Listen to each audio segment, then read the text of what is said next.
আমার প্রিয় শুভনাধ্যায়ীরা, আমার প্রিয় অনার্য ভাই বোনেরা, আমি তাপস সরকার অনার্য বলছি। আমি ভারতবর্ষের সরকার আমাকে একটা সার্টিফিকেট দিয়েছে, শিডিউল কাস্টের সার্টিফিকেট। এই সার্টিফিকেটটার জন্য আমার জাতের পরিচয় নিয়েছে গভর্নমেন্ট, জাতের প্রমাণ নিয়েছে। তো মানুষের জাতের যদি প্রমাণ দিতে হয় তাহলে সেই মানুষটাকে কি বলা যায়? সেই মানুষটার কিছুই ছিল না, সরকার থেকে একটা জাতের প্রমাণ দিতে হলো। তো তারপরে খুঁজতে খুঁজতে আমি দেখলাম যে আমাকে জাত বিভক্ত কারা করেছে, এবং যে আমাকে জাতের পরিচয়, আমি মানুষ বলে পরিচয় না, আমার জাতের পরিচয়টাই সমস্ত সরকারি জায়গায় নেওয়া হচ্ছে। তো তখন থেকে আমার মাথায় ঢুকলো তাহলে আমি অ্যাকচুয়ালি কোন জাতের। তো আমি খুঁজতে খুঁজতে দেখলাম যে ভারতবর্ষে দুটো জাতির বাস। একটা হচ্ছে মূল নিবাসী ভারতীয়, যারা তাদেরকে মনুসংহিতার মাধ্যমে ভারতীয় সংবিধান 15,500 জাতিতে দেওয়া আছে অধিকারটা, এখন SC ST OBC বলে এদেরকে অনার্য জাতি বলা হয়। আর যারা বিদেশ থেকে আমাদের দেশ লুণ্ঠন করতে এসেছিল, দখল করতে এসেছিল, আজও তারা রয়ে গেছে, তারা বলে জম্বুদ্বীপে আর্য জাতি, জম্বুদ্বীপে আর্য জাতি। তো জম্বুদ্বীপ এক সময় ভারতবর্ষটাকে জম্বুদ্বীপ বলা হতো। এখন ভারতবর্ষটাকে ওই যে 3 কোনা পিছনটা লেজটা শ্রীলঙ্কা পর্যন্ত গেছে, ওটা এতটা ছিল না, ধীরে ধীরে বেড়েছে, এটাকে জম্বুদ্বীপ বলা হয়। তো আর্য জাতি সেই সময় থেকে ভারতবর্ষকে জম্বুদ্বীপ বলতো। তাই ধর্মীয় কোনো অনুষ্ঠান হলে এখনও তারা উচ্চারণ করে আর্য প্রদেশে জম্বুদ্বীপে আর্যাবত্য, ভারতবর্ষটাকে ওরা আর্যাবত্য নাম দিয়ে রেখেছে ধর্মীয় হিসাবে, কোনো পুজো পাঠ অনুষ্ঠানে। তাই আমি সেখান থেকে নিজেকে অনার্য বলে পেলাম। তো অনার্য জাতির আমি প্রতিনিধি নিজেকে মনে করি। আমি তাপস সরকার। আজকে একটা ঘটনা আমার কাছে খুব কৌতূহলের ব্যাপার হয়েছে। কৌতূহলটা হলো, আমি যে বাংলা প্রদেশে বাস করি, এখানে আমাদের যে পশ্চিমবাংলার যে বড় বড় শহর বলতে গেলে তো পশ্চিমবাংলায় আমাদের কলকাতা শহর, উত্তরবঙ্গে গেলে শিলিগুড়ি শহর, আবার এদিকে দুর্গাপুর রানীগঞ্জ বলে একটা শহর। আর তো সেরকম শহর বলে পশ্চিমবঙ্গে তো সেরকম কিছু পাওয়া যায় না, ওদিকে ছোটোখাটো মেদিনীপুর শহর। তো এর মধ্যে হাওড়া জেলা, কলকাতা লাগোয়া, ভাগীরথী নদীর এপার ওপার মিলিয়ে আমাদের যে শিল্পাঞ্চল ছিল, আজ ধ্বংস হয়ে গেছে পশ্চিমবাংলার। এই পশ্চিমবাংলার শিল্পাঞ্চল তো ধ্বংস হয়ে গেছে। তো সেই শিল্পাঞ্চলের মানুষরা যেখান দিয়ে বাস করে, কলকাতার চারপাশ দিয়ে একটা শহরাঞ্চল। তা পশ্চিমবঙ্গের সমস্ত মানুষের মেন টার্গেট থাকে কলকাতায় আসার বা হাওড়া জেলাতে আসার, এখানে এসে কিছু পেটের রুজি রোজগার করে নিজের জীবনযাপন করার। তো ঠিক সেই রকম পশ্চিমবঙ্গের যে সমস্ত মেডিকেল কলেজগুলো আছে, পশ্চিমবঙ্গে বড় বড় মেডিকেল কলেজ, যেমন কলকাতায় আছে আরজিকর মেডিকেল কলেজ, যেমন কলকাতায় আছে কলকাতা মেডিকেল কলেজ, যেমন কলকাতায় আছে পিজি মেডিকেল কলেজ, যেমন কলকাতায় আছে নীলরতন মেডিকেল কলেজ। তো এই যে মেডিকেল কলেজগুলো, এক সময় পশ্চিমবঙ্গে কিছু মেডিকেল কলেজ তৈরি হয়েছিল নদিয়া জেলার কল্যাণীতে, বা যেখানে নদিয়া জেলার কল্যাণীতে একটা হার্টের, মানুষের যে হৃদয়ের যে রোগ, সেই হৃদয়ের রোগের জন্য গান্ধী হাসপাতাল বলে একটা হাসপাতাল তৈরি হয়েছিল। আবার কল্যাণীর পাশে জওহরলাল নেহরু বলে একটা হাসপাতাল তৈরি হয়েছিল। আবার তৎকালীন সময় উত্তরবঙ্গে একটা মেডিকেল কলেজ। এইভাবে ধীরে ধীরে আমাদের পশ্চিমবঙ্গে দেখা গেছে যে গোটা মেডিকেল কলেজ আছে, শুধু মেডিকেল কলেজে শুধু ওই ছোটোখাটো যেসব মহকুমা হাসপাতাল বা যেগুলো ওই ছোটোখাটো মহকুমা হাসপাতালের পরে হচ্ছে হেলথ সেন্টার, যেরকম বিভিন্ন জায়গায় মিউনিসিপ্যালিটির আন্ডারে হেলথ সেন্টার আছে। তো এই হেলথ সেন্টার থেকে কি করা হয়, পশ্চিমবঙ্গের এই সাধারণ মানুষকে, যাদেরকে SC ST OBC বলে, এরা সরকারি সহযোগিতা না হলে চিকিৎসা করাতে পারে না। কারণ সরকার থেকে প্রমাণ করে দিয়েছে যে প্রত্যেকটা সরকারি হাসপাতালে এক একটা কম পয়সার ওষুধের দোকান। তো সরকার থেকে যদি কম পয়সার ওষুধের দোকানের প্রয়োজনীয়তা মনে করে, তাহলে কোন মানুষদের জন্য মনে করেছে? যাদের কাছে কিছু নাই। এবং খোলা বাজারে যে মার্কেটে, যে হাটে বাজারে যে ওষুধের দোকান, সেখানে তো ওষুধ কেনার ক্ষমতা মানুষের নেই, এটা সরকার থেকে প্রমাণ করে দিয়েছে। তাই প্রত্যেকটা বড় বড় মেডিকেল কলেজ এবং হাসপাতালে এক একটা ওষুধের দোকান করেছে, কম পয়সার ওষুধের দোকান। তো সেই কম পয়সার ওষুধের দোকান থেকে আমাদের পশ্চিমবাংলার মানুষরা কম পয়সায়, কম পাওয়ারের, কম সুবিধাযুক্ত ওষুধ কিনতে বাধ্য থাকে, জেনেটিক ওষুধ বা অন্য কোনো কিছু। তো আমাদের এই পশ্চিমবাংলার যে স্বাস্থ্য যে পরিকল্পনা বা কাঠামো, এই কাঠামোটাকে দীর্ঘদিন ধরে এমন একটা পরিবেশে রাখা আছে, এটা একটা পরিকল্পনা আমি মনে করি। কেন, পশ্চিমবঙ্গের যে দূর দূরান্ত জেলা, সেই দূর দূরান্ত জেলা থেকে যে মানুষগুলো পশ্চিমবঙ্গে আসে, পশ্চিমবঙ্গে তো আর্য জাতি খুব সামান্য আছে, যার জন্য এই জায়গাটাকে ডিভাইড অ্যান্ড রুলের মাধ্যমে পূর্ব বাংলা, পশ্চিম বাংলা এবং পূর্ব পাকিস্তান এবং ইন্ডিয়া, ভারত পাকিস্তান বলে ভাগ হয়েছিল। ভাগ করে আর্য জাতি ধরে রেখেছিল, কারণ এর আগে তো দেশ ভাগের আগে এখানে ফজলুল হকের সরকার ছিল, সেই মুসলিম সম্প্রদায়ের মানুষ ফজলুল হক, এবং তার আগে মোগল সম্রাট। তো 1932-এ ফজলুল হক, তার আগে মোগল সম্রাট, এইভাবে মুসলিমদের রাজত্বকে যাতে, এবং দলিত মুসলিম, যেখানে যোগেন মণ্ডল সাহেব, আমাদের মাননীয় যোগেন মণ্ডল সাহেব মন্ত্রী ছিলেন, আমাদের খুলনা জেলার একজন বিশিষ্ট আইনজীবী, তিনি কলকাতা কর্পোরেশনের কমিশনারও হয়েছিলেন। কলকাতায় যখন লেখাপড়া থাকতেন তখন কলকাতা কর্পোরেশনের কমিশনার ছিলেন। তার পরবর্তী ক্ষেত্রে উনি সারা ভারতবর্ষের আইনমন্ত্রী হন, একজন আমাদের সমাজে বিরাট বিদ্বান। তো আমাদের এই যে নমশূদ্র সম্প্রদায় বা অনার্য জাতি, এই অনার্য জাতির যে মানুষগুলো পশ্চিম বাংলায় থাকতো, তার ভিতরে সংখ্যাগরিষ্ঠ ছিল আমরা নমশূদ্র সম্প্রদায়।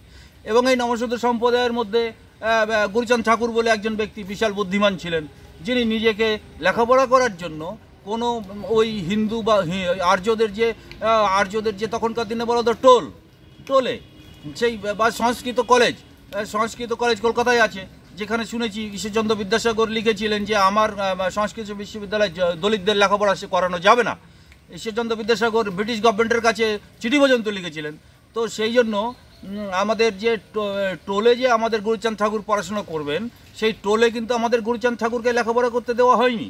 তো সেই জন্য আমাদের গুরুচাঁদ ঠাকুরের যিনি পিতা ছিলেন, বাবা ছিলেন হরিচাঁদ ঠাকুর, তার সন্তানকে গুরুচাঁদ ঠাকুরকে, আমাদের এই নমশূদ্র বংশের একজন মহাপুরুষ গুরুচাঁদ ঠাকুরকে মুসলিম মক্তাব, মুসলিমদের যে প্রাইমারি স্কুল তাকে বলা হয় মক্তাব, এই মুসলিম মক্তাবে ভর্তি করতে বাধ্য হয়েছিল, এবং উর্দু ভাষা শিখতে আমাদের গুরুচাঁদ ঠাকুর বাধ্য হয়েছিল। সেখানে মুসলিম মক্তবে গেলে তো সংস্কৃত ভাষা পড়তে পারবে না, আর সংস্কৃত ভাষা না পড়তে পারলে আর্য জাতির যে প্রাচীন ধর্মগ্রন্থ বেদ লিখে রেখেছে সেই বেদও পড়তে পারবে না। আর তখনকার দিনে আমরা আনটাচেবল ছিলাম, আমাদেরকে অচ্যুত জাতি বলা হতো নমশূদ্র সম্প্রদায়কে। সেই নমশূদ্র সম্প্রদায়কে এখনও ফরিদপুর জেলায় নমশূদ্র সম্প্রদায়ের মানুষ বেশি, আবার খুলনা জেলায় আমাদের নমশূদ্র সম্প্রদায়ের মানুষ বেশি। যেমন উত্তরবঙ্গের দিকে আপনি তাকালে বুঝতে পারবেন যে রাজবংশী সম্প্রদায় যারা এসসির মধ্যে পড়েছে, সেই রাজবংশী সম্প্রদায় উত্তরবঙ্গে ভর্তি, তাদেরও জেলাকে ভাগ করে পাকিস্তানের মধ্যে কিছুটা মানুষ রয়ে গেছে, ওই বাংলাদেশের মধ্যে আবার আমাদের ইন্ডিয়ার মধ্যে আনার চেষ্টা। এখন শুনছি নাকি আবার উত্তরবঙ্গ ভাগ হবে। তো এই যে ডিভাইড অ্যান্ড রুলের মাধ্যমে আর্য জাতি আমাদের এই বাংলাকে ভাগ করার যে পরিকল্পনা করেছে, সেই পরিকল্পনার থেকে শুধু অনার্য জাতির ক্ষয় ছাড়া তো কিছু নেই। এই ক্ষয়ের রূপকার হচ্ছে শ্যামাপ্রসাদ মুখার্জি।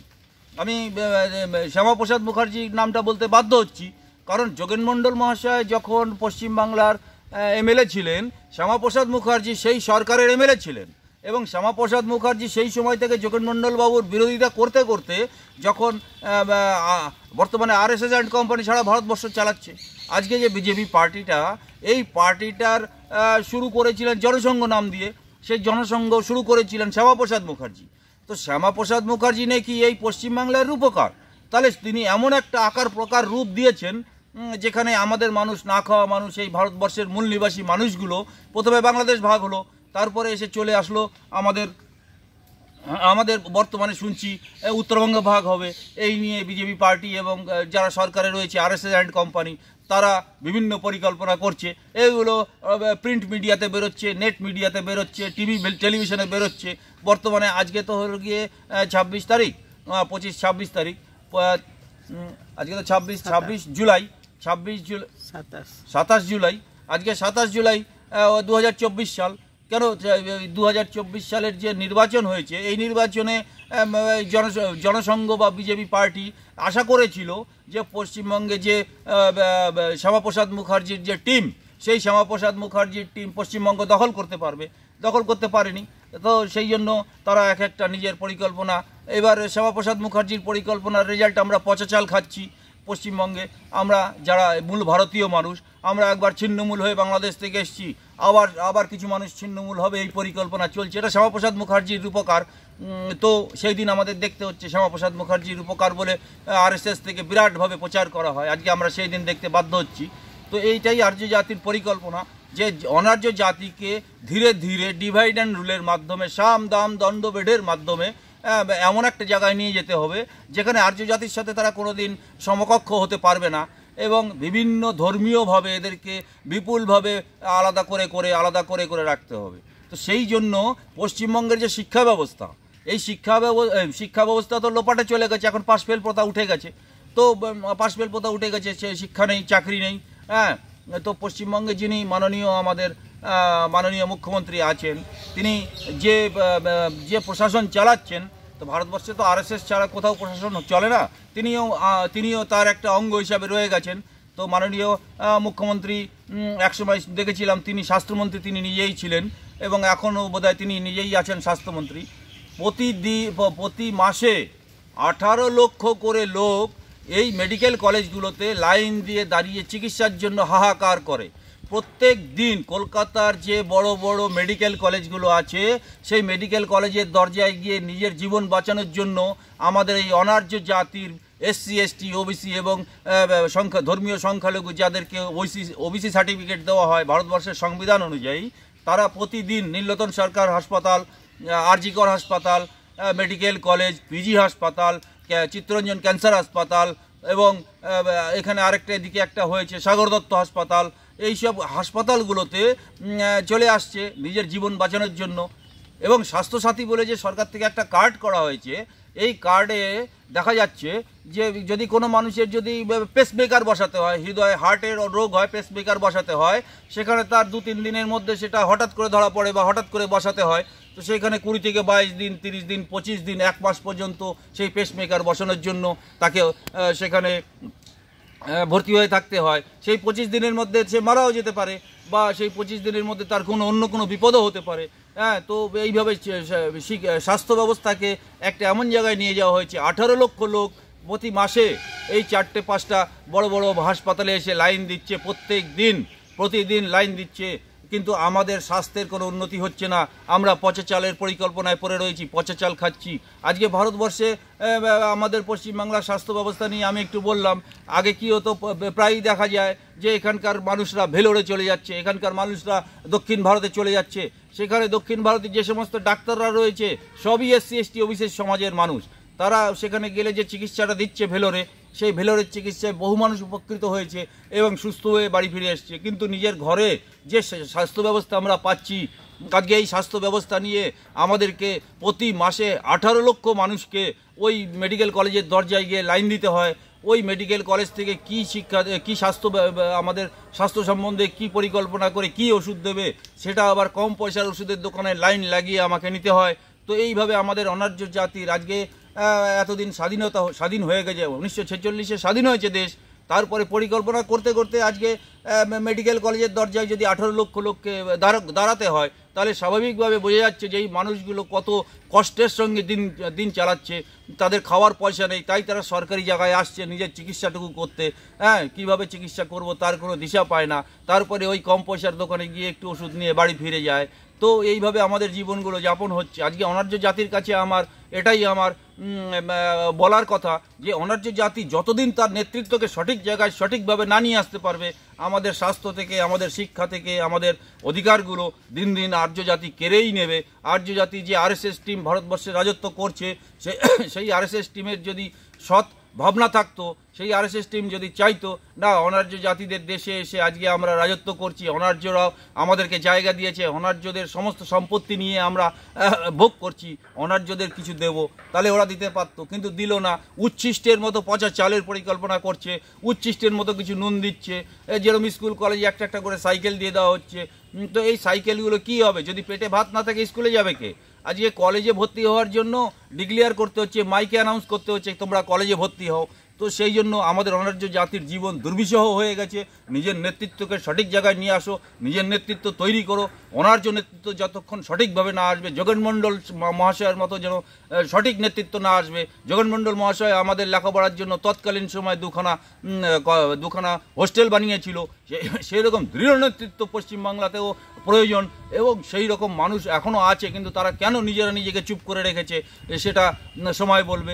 ভারতবর্ষের যে অনার্যদের সংগঠন, সেই সংগঠন কিভাবে চলছে, কি করছে, সেটাও জনগণের জানার অধিকার আছে। রাজনৈতিক দল বানালেই হবে না, রাজনৈতিক দলের প্রক্রিয়াকে জনগণের সামনে প্রকাশ করতে হবে। জনগণ জানতে চায় সংগঠন কি কাজ করছে, জনগণ জানতে চায় ভারতবর্ষের অনার্যদের কোনো সংগঠন আমাদের স্বাস্থ্য, শিক্ষা, অধিকার এবং খাবারের অধিকার নিয়ে, আমাদের বেঁচে থাকার অধিকার নিয়ে তার আগামী দিনের পরিকল্পনা কি জানতে চায়। তাই আজকে আমার অনার্য ভাইদেরকে বলবো, আগামী বিধানসভা নির্বাচন আসছে, এই বিধানসভা নির্বাচনে অনার্য জাতির পরিচয় রাখতে, অনার্য জাতির মান রাখতে, অনার্য জাতিকে ভারতবর্ষের বুকে বেঁচে থাকার জন্য অনার্য লিডার তৈরি করো। অনার্য লিডার ভোটে দাঁড়াবে আগামী 2026-এ। তো 26-এ অনার্য জাতির লিডারের হাত শক্ত করো। এই বলে আজকে আমার কথা শেষ করছি। জয় মহাপুরুষ, জয় মহাপুরুষ, জয় মহাপুরুষ।